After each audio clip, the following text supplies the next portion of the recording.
तर सामान्यांसाठी एक खुशखबर आहे. तुमचा ईएमआय कमी होणार आहे. रिझर्व्ह बँकेने आज रेपो दरांसंदर्भात मोठी घोषणा केली. पतधोरण समितीच्या बैठकीत रेपो दर 0.25% म्हणजेच 25 बेसिस पॉइंट्सनं कमी करण्याचा निर्णय घेण्यात आलेला आहे.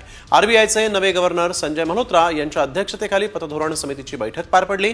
त्यात रेपो रेट कमी करण्याचा निर्णय घेतला गेला आहे. तब्बल 5 वर्षात पहिल्यांदाच आरबीआयकडून व्याजदरामध्ये कपात करण्यात आलेली आहे. केंद्र सरकारनं यंदाच्या अर्थसंकल्पात 12 लाखांपर्यंतचं उत्पन्न करमुक्त करण्याची घोषणा केल्यानंतर आठवड्याभरातच आरबीआयनं व्याजदर कपातीचा निर्णय जाहीर केला आहे.